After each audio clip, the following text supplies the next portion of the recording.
Por que não devemos pedir dinheiro? Terceira carta de João. Comentário de Mário Persona. É importante nós, quando lemos as epístolas, entendermos o caráter de cada carta, de cada epístola, porque o não entendimento pode levar também à confusão.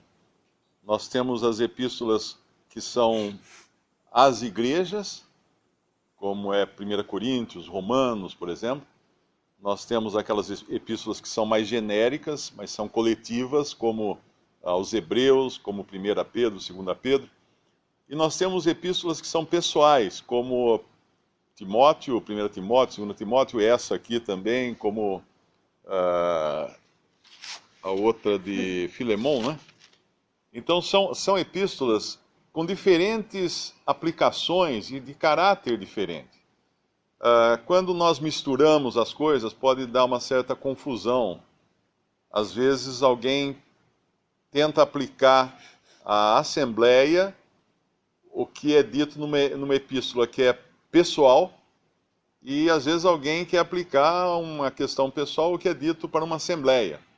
É claro que nós temos princípios em todas elas que podem ser aplicados, mas é importante saber cada ponto, o que é. E essa aqui é uma epístola pessoal. É uma epístola pessoal. Embora existam problemas acontecendo na Assembleia onde está esse amado Gaio aqui, a quem João se dirige, e João se identifica aqui como presbítero. Certamente ele era, então, também. E ele se dirige a esse Gaio e aponta problemas que estavam acontecendo na Assembleia onde Gaio estava congregado. Mas ele não diz para Gaio tomar nenhuma iniciativa a respeito disso, ou como a Assembleia deveria agir neste caso. Ele passa a falar das coisas relacionadas a Gaio, a fé de Gaio, ao que acontecia com os irmãos que estavam indo lá visitá-los, a Demétrio também, que deveria congregar lá também. Então, são questões pessoais que eram tratadas dentro da esfera pessoal, e é importante distinguir isso.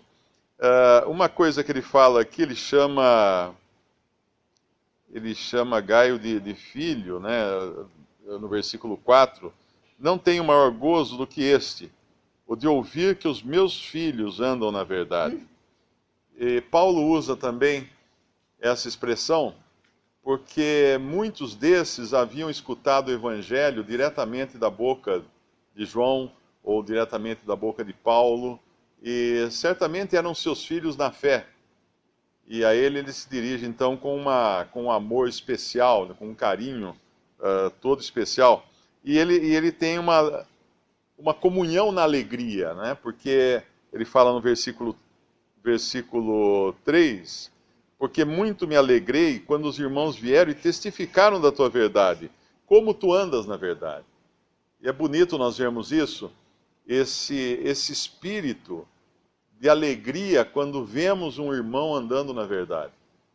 Nós, às vezes, somos muito críticos, caímos muito naquela tentação de ficarmos buscando defeitos e problemas e erros nos irmãos, e deixamos de fazer realmente aquilo que nós vemos aqui, que é nos alegrarmos naqueles que andam na verdade, incentivarmos aqueles que andam na verdade, darmos a ele crédito por sua perseverança, por seu andar, por sua forma inclusive, de receber os irmãos. Eu estava vendo aqui mais à frente, ele vai falar que procedes fielmente em tudo o que fazes com os irmãos e para com os estranhos, no versículo 5. E essa é uma atitude pessoal de cada cristão. Não apenas ter uma atitude ou uma maneira, um comportamento diante dos irmãos, mas um comportamento também diante de estranhos, porque o nosso testemunho nesse mundo tem que ser luz e sal no mundo. E, obviamente, em comunhão de amor para com os irmãos. Mas se nós temos um comportamento com os irmãos e um outro comportamento no mundo, as coisas ficam meio complicadas, porque acaba vindo à tona que nós estamos praticamente tendo duas bocas, duas caras, né? Da maneira como tratamos as pessoas. E ele fala aqui também do testemunho que esse amado Gaio tinha entre os irmãos, na presença da igreja, no versículo 6, da caridade que ele tinha, e depois ele vai falar também dos que aos tais devemos receber para que sejam cooperadores da verdade. Que tais são esses? Eu creio que ele esteja falando aqui desses do versículo 7, que pelo nome de Cristo saíram, nada tomando dos gentios. Saíram, nada tomando dos gentios. Esse versículo, eu fui entender esse versículo depois de 30 anos de convertido.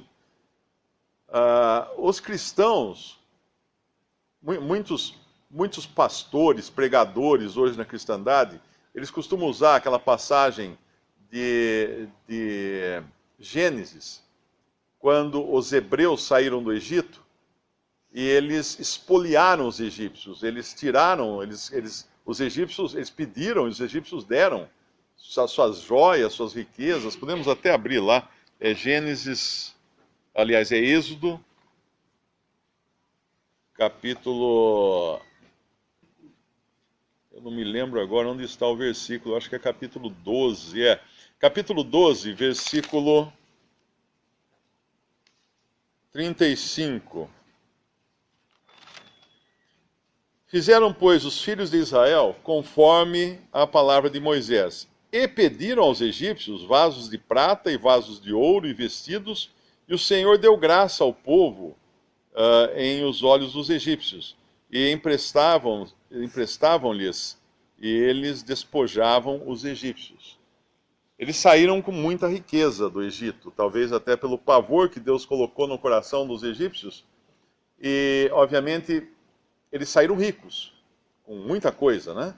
E muitos líderes nas religiões usam essa passagem como argumento para pedir para incrédulos, pedir dinheiro de incrédulos, pedir ajuda de políticos. É muito comum isso, em tempo de eleições, políticos darem terrenos para a construção de igreja, darem dinheiro, darem equipamento de som, instrumentos musicais de presente para igrejas, desde que o pastor indique os seus fiéis a votarem nesse político.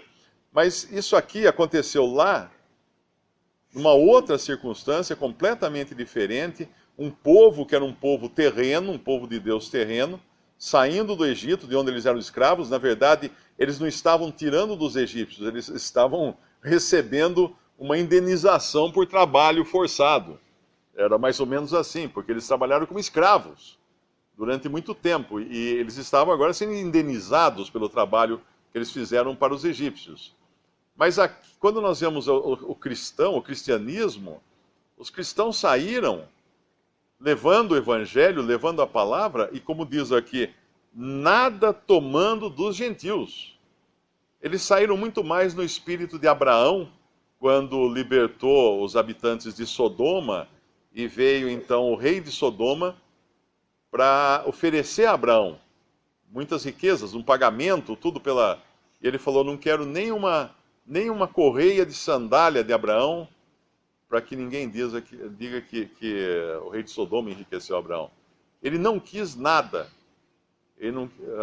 A correia de sandália do rei de Sodoma, né, ele fala. Ele não quis nada do rei de Sodoma, ele não queria nada do inimigo do povo de Deus, ele não queria nada do mundo. E aqui é esse exemplo aqui dos que saíram entre os cristãos, nada tomando dos gentios. Às vezes eu explico, alguma pessoa fala que quer visitar uma reunião, eu explico, falo, olha, você pode visitar, mas você não vai participar da ceia, né, do pão e do vinho, que são só aqueles que são conhecidos dos irmãos, que já foram provados quanto a estarem sem pecado, sem contaminação, né, com algum pecado moral, algum pecado doutrinário, algum pecado eclesiástico. Esses participam da mesa do Senhor e da ceia do Senhor. E você não vai participar também da coleta. Eu às vezes até brinco, falo, essa é a melhor parte, né? Porque você vai nas igrejas por aí, o que eles mais vão fazer é pedir dinheiro. Você não vai participar da coleta. E alguns ficam indignados, mas como que eu não posso fazer uma oferta para Deus? Porque nós não conhecemos você ainda. Nós não sabemos quem você é. E esse é o versículo. Nada tomando dentre os gentios. É um visitante, nós não sabemos se ele realmente creu em Cristo, se ele está levando uma vida de acordo com a palavra de Deus, ou se ele é um assaltante que assaltou ali o armazém da esquina e agora quer colocar o fruto do seu roubo na coleta. Então é importante fazer essa distinção nas coisas do Senhor. Mas como eu estava falando aqui, é então uma carta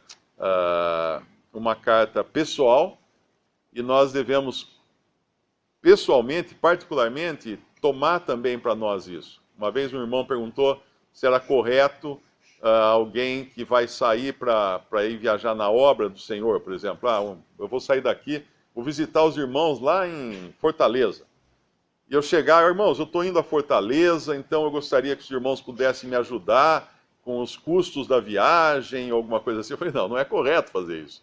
Porque eu não me lembro de ter visto em nenhum lugar das Escrituras algum discípulo, algum cristão, pedindo recursos para poder sair na obra de Deus. Ele pede ao dono dos recursos, que é Deus. E se o dono dos recursos der, obviamente movendo o coração de um e de outro, aí bem, é porque está então aprovando até a sua ida, o seu trabalho. Mas se o dono dos recursos não abrir as portas, então fique em casa. Não é isso não é correto pedir qualquer ajuda, e principalmente nem dos irmãos e nem de incrédulos. As ofertas são sim estimuladas, nós vemos em 2 Coríntios, acho que é o 1 Coríntios 9 ou 2 Coríntios, não me lembro agora qual das cartas, mas as ofertas são estimuladas para as necessidades dos santos, mas isso é dito ao que dá, e não ao que pede, não é? Ninguém vai pedir para suas próprias necessidades, ou mesmo para a necessidade da obra do Senhor. E muito menos para gentios, para incrédulos pedir recursos para a obra de Deus.